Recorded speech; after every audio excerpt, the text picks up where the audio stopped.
Hey everyone, welcome back to Psyched About Life, where we talk about psychology, life growth, and personal development. Now today's video, as most of you have seen from the title already, this is about the wound of judgment and how it affects our relationships. An unhealed judgment wound goes beyond ourselves. It goes into the relationships with other people, romantic relationships.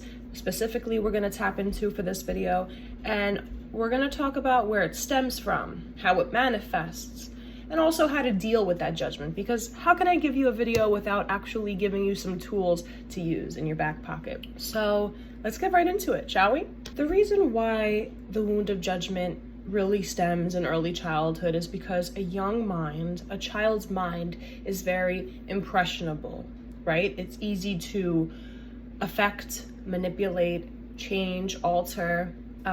When we are judged by people around us, our parents, family members, peers, we kind of believe or feel like that is real, what they're telling us. It becomes our reality, right? If we're constantly criticized or there's harsh judgments, we're going to absorb this information like a sponge, especially children. And so as a result, children may hold themselves back from trying new things out of this fear of failure.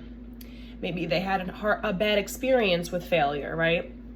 Also, for example, a child who was harshly criticized for their poor taste in music, this is just an example, may refuse to explore learning an instrument, like a piano, for example, as a teenager. Such self-sabotaging behavior is a result of the judgment wound. It prevents us from exploring new terrains out of this fear of failure, rejection, and harsh judgment that follows. And now, on a different note, this judgment wound can also come about in adulthood. Judgmental environments and unforgiving experiences can cultivate the judgment wound in adults. Here are some prominent ways this wound can develop. In the workplace, toxic coworkers who judge your performance or choices, when working under a harsh boss who really gives you a lot of negative, not really productive feedback and criticism, shows little or no appreciation for your hard work, and also due to unreasonable deadlines and unrealistic expectations. Okay, so that's the workplace. Now let's get into romantic relationships for adulthood. Being surrounded by negative talk and judgy statements from your partner, hearing harsh judgments about your personality, being shamed for being dramatic or too emotional. And that's something that we see with narcissistic people as well, because they put the blame on you. Also developing body dysmorphia due to body shaming during intimacy,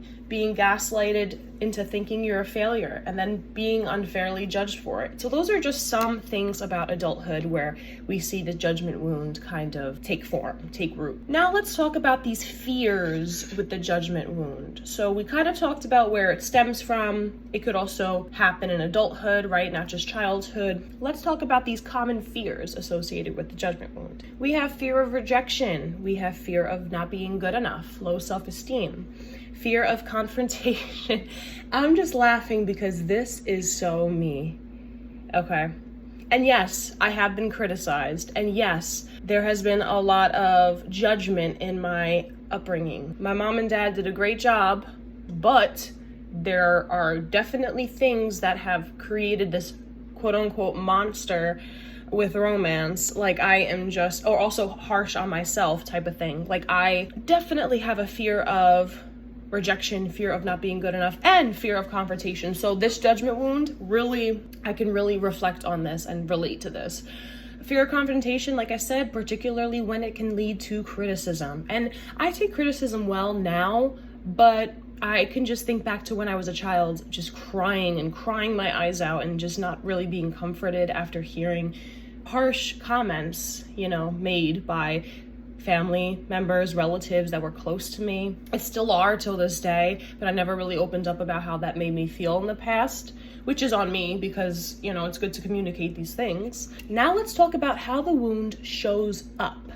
So yes, you have this fear. Yes, you have that judgment wound, but how does it actually show up? How can you see this? You have the judgment wound if you live in constant fear of rejection, like we said, criticism and judgment. Judge or reject yourself before anyone else can. Self-sabotage, we see that with that. You're your own worst critic, that is true. You're your own enemy. You avoid confrontation like the plague, relatable. Withdraw from something you feel judged around. Grew up in an unwelcoming, judgmental environment. Are currently working or living with people who criticize others instead of supporting them in their struggles. That's a big one. Get upset or triggered when you feel criticized. Feel unsafe to be who you truly are, so you hide it. Have self-judgment around self, work, body, income, etc. Fear judgment from others and worry what other people think. So it doesn't even have to be like this huge traumatic PTSD moment in your life that triggers this wound, right? We always think of like the extremes, like it has to be severe for it to take root. That's not true. And also, whatever you feel, it's valid. Hear it from me. It's valid. Whatever you feel, whatever you're experiencing is valid. It does not have to be severe for it to be valid. That's just something I want to throw out there. This wound will show up in different ways. Everyone is different, right? Like everyone has a different reaction, a different response.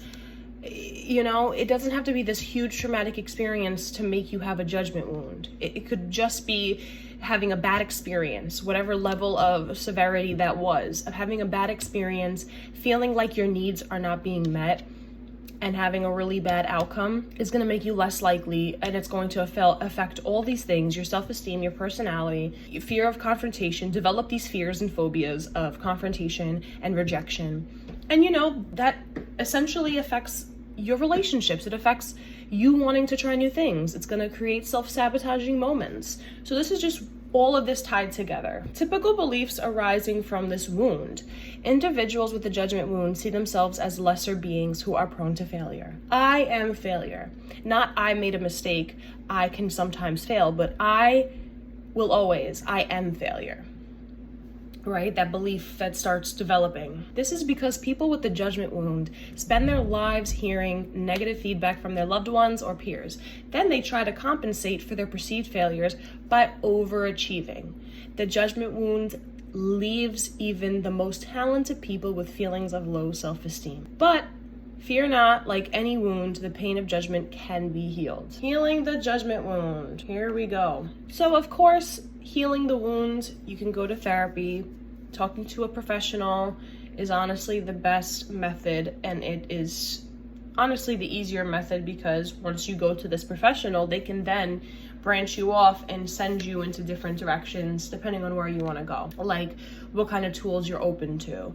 Maybe send you to someone that specializes in a certain domain. And fixing the stuff that's currently bothering you, like trying to be open with your communication and confrontation, communicating more little by little, that's like one step in the right direction, you know?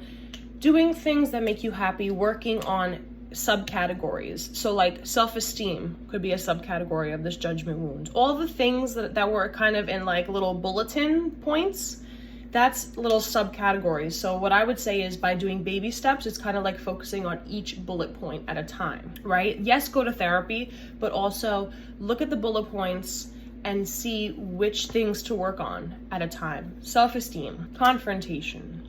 And if you exposure therapy is awesome, but like if you do little by little, just even like accepting the fact that you do have, you know, lesser skills or you have some difficulty in these areas is already a step in the right direction. Acceptance is a huge thing, a huge pill for a lot of people to swallow. Even I know my family members, like there's a lot of people that still haven't accepted some of their flaws, or they think that they're perfect, you know, and it's like that's unrealistic because we all have some sort of difficulty or flaw. So it's good to be aware, accepting, and then start at one thing and then increase as time progresses. You want to go up, you don't want to stay, or you don't want to go downwards. It's always like a gradual progression. That is the goal. So anyway, thank you guys so much for watching today's video. I hope I answered some of those key points. Comment down below any videos that you or content that you would like to see on my channel. I'm trying to, you know, figure out new content as I go. Like I see things on TikTok, I see things online, and I'm like for example, the judgment wound. I was like, okay, like I've seen that before, but I don't really know too much about it. And looking at it, reading it, doing some research, I found like it really resonates with me, and that's where kind of that spark comes from, like when it kind of resonates. But if things don't resonate, I still am open to doing putting out different videos and different content. So anyway, thank you so much for watching today's video. Please like, share, comment, subscribe, yabba dabba do, and thank you. Bye.